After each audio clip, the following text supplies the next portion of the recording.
Hey guys, and welcome to Ark Survival Ascended. In this video, I'm going to be answering some questions of yours that you asked in my previous videos about mutations. If you haven't seen those videos, I highly recommend watching those 3 videos linked in the description down below before we kind of talk about these answers, because you might not understand where we're coming from.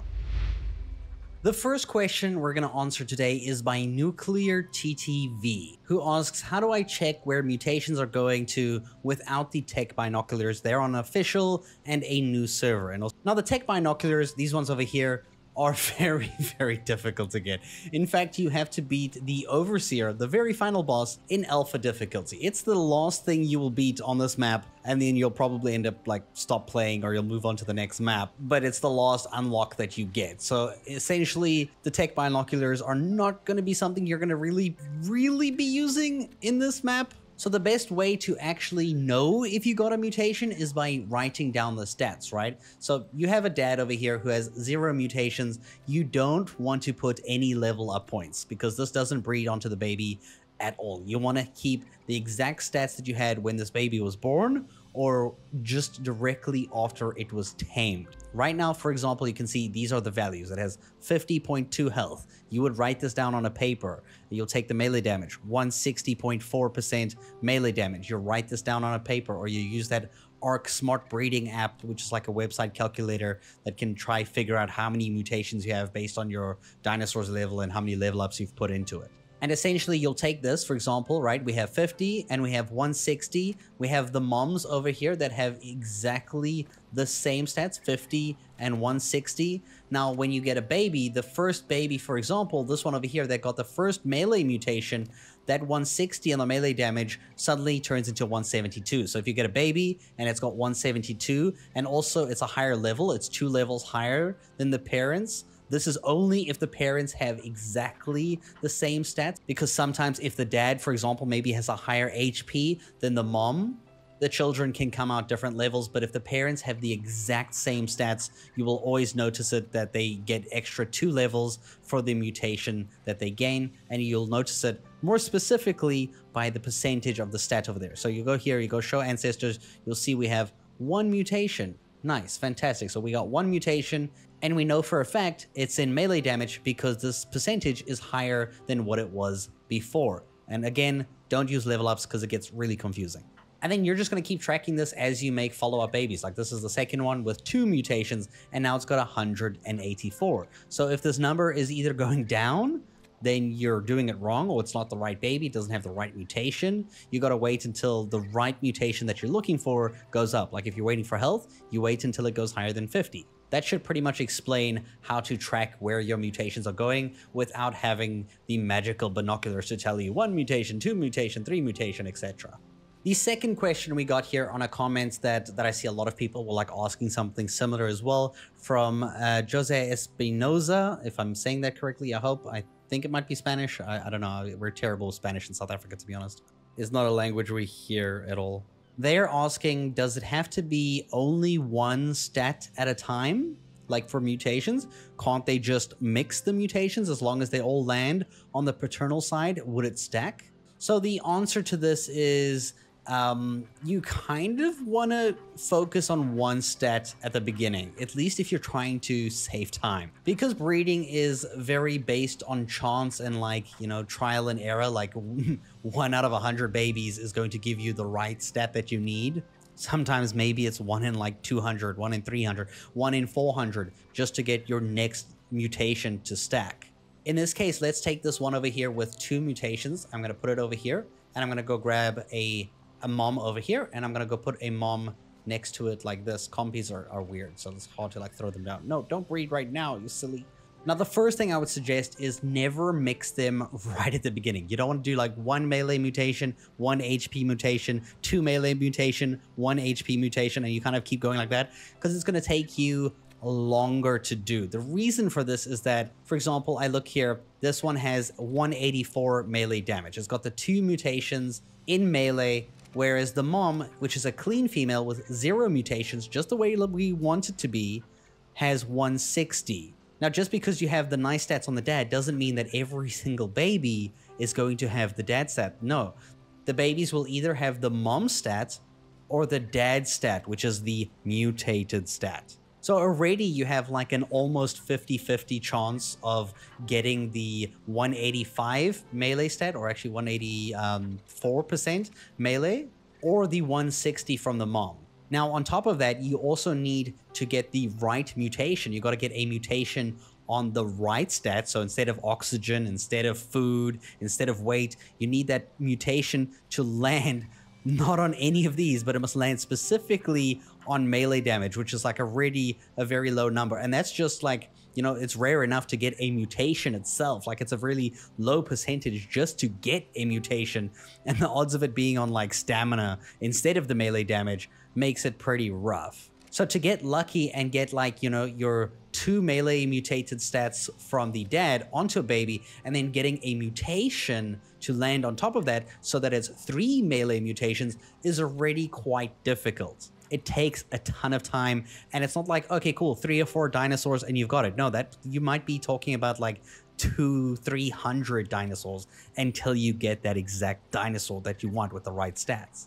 Now, when you go ahead and you try to do other stats at the same time, now try keep in mind, for example, if you have HP and you have melee damage and you have stamina, you're doing a 50-50 roll basically between the mom's low HP and the dad's mutated HP, and then another 50-50 roll whether you're going to get the mom's stamina or the dad's mutated stamina, and then another 50-50 roll whether you get, like, if you see what I mean, like you're rolling the dice for every single stat and you're trying to make sure that you're going to throw a 6 every single stat that you want. So like the odds of you like mutating multiple stats at the same time effectively takes maybe 3-4 times longer, because you just have to make that many more dinosaurs until you get lucky to get those stats to pass down. Because sometimes you get like, cool, the HP mutation went down, but the melee one is the mom's. So you like get your HP mutations, but you don't get the melee ones, or you get the melee ones, but then suddenly the HP ones aren't going down. So you keep having to breed until a baby gets all of those mutations. So you very much can mix the stats and you can do mutations for all of them. I just don't recommend doing it early on. I recommend the best time to do it is actually once you feel like you have enough. Like, you don't really have to go reach the stat cap and put 127 mutations into every single stat. Like that, it takes people like years to like pull that off.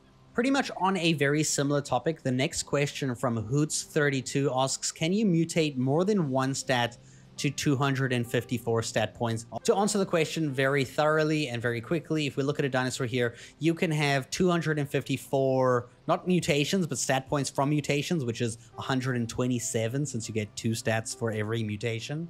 So 127 mutations maximum for health and stamina and food, weight, oxygen, and melee damage. On official, there is a level cap. I don't really know what their level cap is. I don't really play official. And some servers have it as well, like where certain dinos can't be over a certain level. And because mutations add levels to your dinosaurs, you might have to be very specific on which mutations you want. But if you're playing on most unofficial servers, you can literally stack until like your dinosaurs like level 1,000, 200 or so. Maybe even higher. I actually don't even know what the max level you can reach with all of these things are. The next question is from Thomas Levlenicki. I hope I'm saying that one right. That's a long name and I actually don't know where it divides. I might have like said it weird. I'm sorry. They say, very nice video, thank you, but I got one question. You told us the maximum mutations are 254, but a dinosaur has a cap of 20 mutations. How is it possible to do more than 20 in one stat? And how can you get more than 40 based on, you know, on each side, like the patrilineal and the matrilineal? This is a very good question. This is a question I have noticed that I got a lot. And I'm going to go ahead and I'm going to go explain it quickly.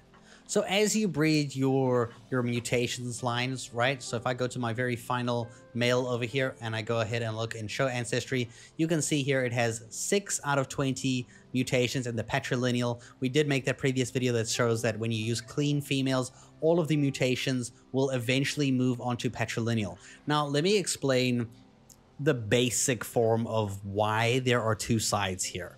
So much like earlier where we had the male and the female, and I told you that, like, you know, every time you make a baby, you either get the stat from the female for like the HP or the melee, or a stat from the father. Like you don't get like one or the other. It's not like it's always going to be the dad. It's only one or the other. With the mutations, there is a very similar thing. So it literally should be like added onto the information I just told you earlier in this video, that when you get a mutation, that mutation can occur either from the father or the mother, independently of the stat. Like even if we got the father's mutation stack, you can still get a mutation for melee from the mom. And the way this is represented is actually in the matrilineal side. Let me find one. For example, this first baby here actually got its melee mutation from the mother's side, which is shown in the matrilineal thing. But the moment you breed this dinosaur, this male here, with a female who has 0 mutations, this side will go 0, and this 1 will move over to the patrilineal side. And I think this is shown in the second baby, which was actually this one over here, where you can see it suddenly has 2 mutations in the patrilineal side and 0 in matrilineal.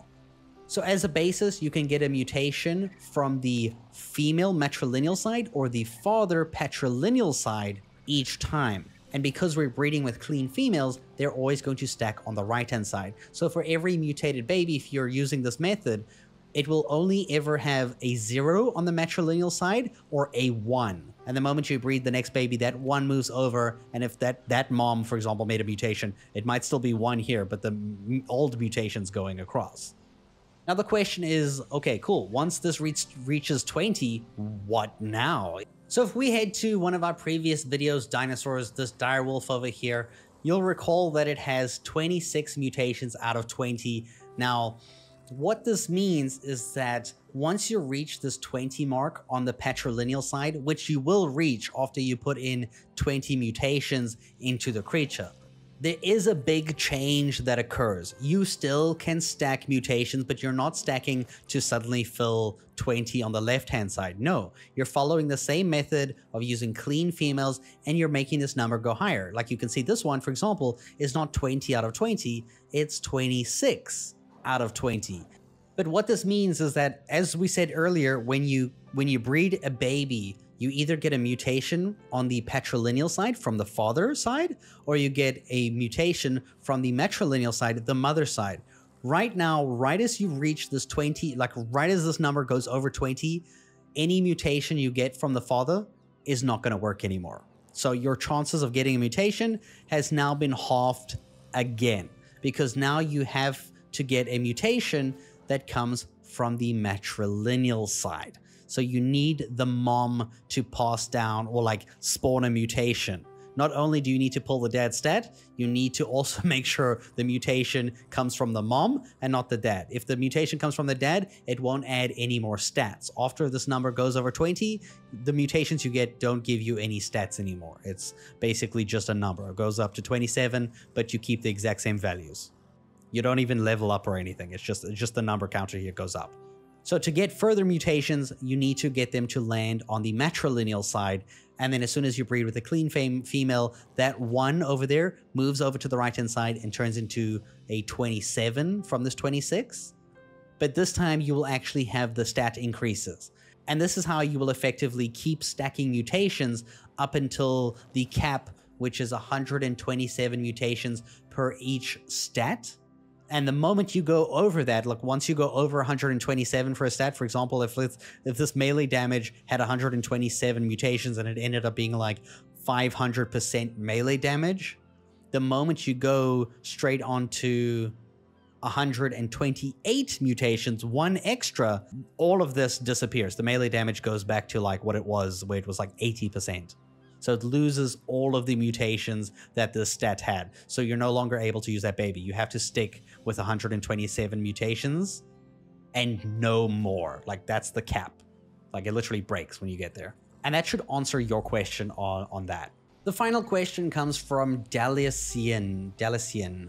Essentially, they're asking, what if you get females with mutations? What do you do with them? Do you just don't breed with them? Do you toss them? The answer here can be a few things. To save you a lot of effort and confusion, it's just easier to Just kill them, get rid of them, use them for something else. Don't use them for breeding. You can ride them, you can use them to attack if you like the stats on it and you want to use it as your fighting dinosaur for like an entry level, you know, fighter. Go ahead and do that, but don't use it for your breeding lines. You can, however, use it to breed. I know this kind of contradicts what I'm saying. It's going to get complicated, right? And I'm going to explain why, like, it's a little bit more complicated to use to breed and like why it's rather not worth the effort to min-max. And in this example, I'm going to use a female here and a male over here. Now, right now, ignore what they have. This one actually is a mutated male. Just pretend they are what I tell you they are. So this male, let's say in this case, has 0 mutations. It is a clean father. It's a dad with 0 mutations. This is a female that has mutations. For the sake of the scenario, let's pretend this one has 5 mutations in melee. Now, what we're going to do with this mutated female is we can breed it with a clean male that has 0 mutations to try and pass on the mutation stack down to the next baby and hopefully get another female that has, you know, 6 melee mutations instead of 5.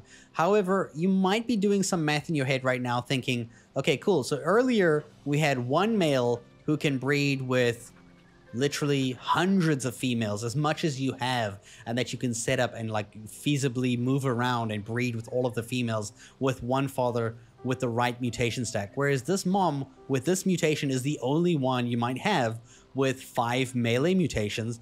How many times can you breed this per, like, you know, a day? For example, most servers, like, there's like, you know, it could be a 24-hour cooldown until the next time you can mate, which means that you can make one baby every day. Now, keep in mind all those odds of all the chances of you getting a mutation from earlier on in the video.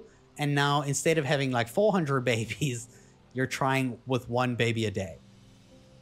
The odds of you getting the right mutation are like 1 in so many that it's just not really worth it. But you can min-max and take, for example, this line over here, where we had the male mutation line, for example, okay? And we get to the end here where we got this male here with 6 melee mutations, right? So if we, for example, bred this one with a clean mom, so male with 6 melee mutations, bred it with a mom that has 0 mutations, and instead of getting a male son with 7 melee mutations, we ended up getting a daughter with 7 melee mutations, and we're like, but damn, it's the right mutation counter, everything else landed perfectly. The only problem is that the dinosaur is a female instead of a male, so you can't use it with all of those, right? You can theoretically min-max by taking that female with 7 mutations and breeding it with the original dad who has 0 mutations and hoping that your 7 melee mutations maybe somehow passes on with the dad with 0 mutations and makes a new son that has 8 mutations, and that one you can then replace here. I hope this pretty much answers all of your guys' questions. If you do have more questions, and if I end up having to make this video again with different questions, that's fine. Ask anything that you feel like you don't really understand, and I'll use examples and I'll explain it as much as I can in-game as to what the answer is or why you would do a certain thing over another thing. As always, thank you so much for watching the videos, and I'll see you guys in the next one. Bye-bye.